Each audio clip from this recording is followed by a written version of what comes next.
आज का जो कंडीशन है, पिछले लगभग 1.5 सालों से हम लोग देख रहे हैं, इन 1.5 सालों में बहुत सारी बातें, बहुत सारी परिस्थितियां बदल गई है।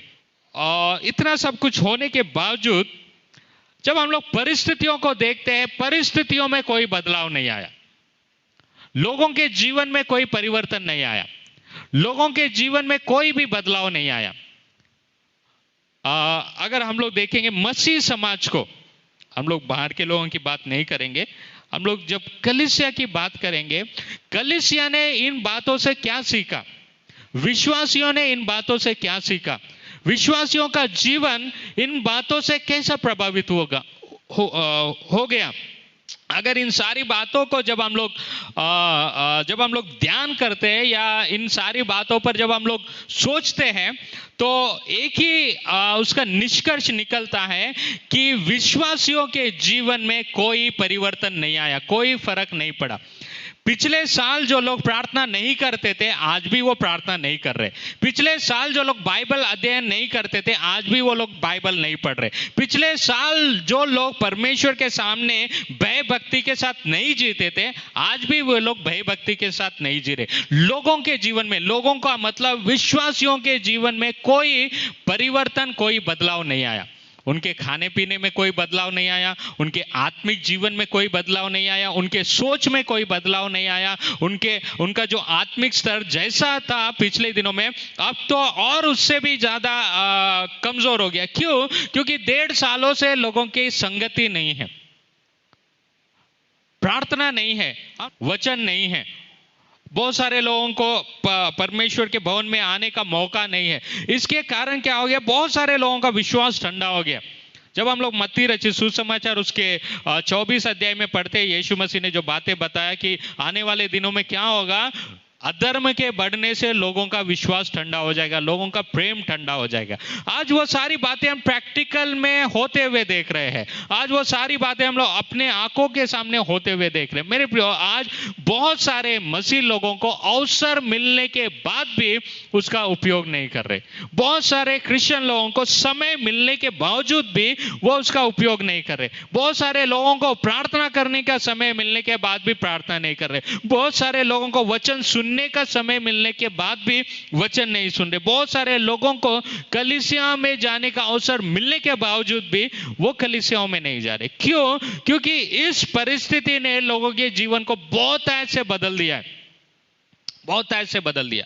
और आज हम लोग अगर इसके बारे में अगर गहराई से सोचेंगे, ये अचानक हुई वाली घटना नहीं है, ये अचानक घटी वाली घटना नहीं है, या अचानक जैसा कोई लहर आ गया और सारे लोग उसमें बह गए, ऐसा नहीं है। इसके पीछे बहुत सारे प्लानिंग्स हुए हैं। प्लानिंग्स मतलब मनुष्य के प्लानिंग्स नहीं, आत्मिक स्तर में बहुत सारी ऐसी घटनाएं हुए हैं जो इन सारी बातों को होने के लिए मजबूर किया। देखो क्या हुआ, पढ़ो एक बार प्रकाशित वाक्य 12 अध्याय 12 वचन। यहां लिखा है, इस कारण हे स्वर्गों और उनके रहने वालों मगन हो, हे पृथ्वी और समुद्र तुम पर हाय, क्योंकि शैतान बड़े क्रोध के साथ तुम्हारे पास उतर आया है, क्योंकि जानता है कि उसका थोड़ा ही समय बाकी है। मसीह लोग नहीं जानते कि परमेश्वर के आने में कितना समय बाकी है।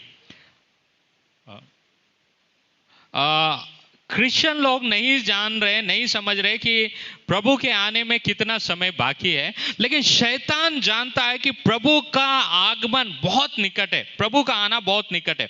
इसलिए वहां पे लिखा है कि वो क्या कर रहा है, वो क्योंकि जानता है कि उसका थोड़ा ही समय और बाकी है, शैतान बड़े क्रोध के साथ तुम्हारे पास उतर आया, बड़े क्रोध के साथ, बड़े गुस्से के साथ तुम्हारे पास उतर आया। क्यों उतर आया? क्योंकि वो जानता है कि उसका थोड़ा ही समय बाकी। प्रियो, आज संसार में बहुत सारी ऐसी बातें हो रही है जो सुसमाचार के लिए रुकावट बन रही है। क्यों रुकावट बन रही है? क्योंकि बाइबल स्पष्ट रीति से बता रहा है कि शैतान जानता है कि उसका बहुत थोड़ा समय बाकी है, उसके पास थोड़ा सा समय बाकी है, और उसको मालूम है कि इस थोड़े से समय में उसको ज्यादा से ज्यादा लोगों को नरक की ओर खींचना है, उसको मालूम है कि इस थोड़े से समय में ज्यादा से ज्यादा लोगों को परमेश्वर से दूर रखना है। उसको मालूम है कि इस थोड़े से समय में ज्यादा से ज्यादा लोगों के जीवन को बर्बादी की ओर लेके जाना है, इसलिए वो बड़े तेजी के साथ काम कर रहा है। आज विश्वासी लोग इतने तेजी के साथ काम नहीं कर रहे। आज प्रभु को जानने वाले जितना जागरूक होकर काम नहीं कर रहे, उससे बढ़कर शैतान लोगों के द्वारा काम कर रहा है, क्योंकि उसको मालूम है कि मेरा थोड़ा समय बाकी है, और जब उसका समय खत्म हो जाएगा वो कुछ नहीं कर पाएगा। जब उसके हाथ से समय छीन लिया जाएगा वो कुछ नहीं कर पाएगा। इसलिए वो कोशिश कर रहा है कि लोगों के जीवन को कैसे परमेश्वर से रोके, कैसे परमेश्वर से दूर रखे, कैसे परमेश्वर के वचन से दूर रखे, कैसे परमेश्वर के बातों को सुनने से दूर रखे। मेरे प्रिय, अगर आज आपने शैतान को अवसर दे दिया, वो आपके भी जीवन को बर्बादी की ओर लेके जाएगा। वो आपके भी जीवन को वो उस नरक की ओर लेके जाएगा। क्यों? क्योंकि आप शैतान को अवसर दे रहे हैं। बाइबल में लिखा है, पौलुस कहता है कि दिन बुरे हैं इसलिए अवसर को बहुमूल्य समझो। दिन बुरे हैं इसलिए क्या करना है? समय का सदुपयोग करना है। 1.5 साल अगर लोग कलीसिया से दूर है, उनका आत्मिक स्तर कितना गिर गया होगा, उसको हम लोग एक बार सोचना चाहिए। मैं बहुत बार सोचते रहता हूं इन बातों पर, लोगों के जीवनों पर। कई बार मुझे बहुत दुख लगता है कि मसीह समाज आज किस रीति से विश्वास में गिरते जा रहा है। फ्यू रिसर्च करके एक बहुत बड़ा ऑर्गेनाइजेशन है जो सामाजिक घटनाओं पर रिसर्च करता है, और उस फ्यू रिसर्च ने, आप अगर इंटरनेट पे उसको सर्च करेंगे PEW करके, तो वो उनका पूरा डाटा आएगा। तो प्यू रिसर्च ने एक डाटा निकाला है, अमेरिका के 50% क्रिश्चियन लोग आज चर्च नहीं जाना चाहते। अमेरिका के 37% यूथ, उनको प्रभु के बारे में नहीं मालूम। वो लोग कौन है? वो मसीह परिवार में जन्मे हुए लोग हैं। और वो डाटा बता रहा है, वो प्यू रिसर्च बताता है कि आज वो जो क्रिश्चियनिटी का ग्राफ है अमेरिका में, वो गिरते जा रहा है।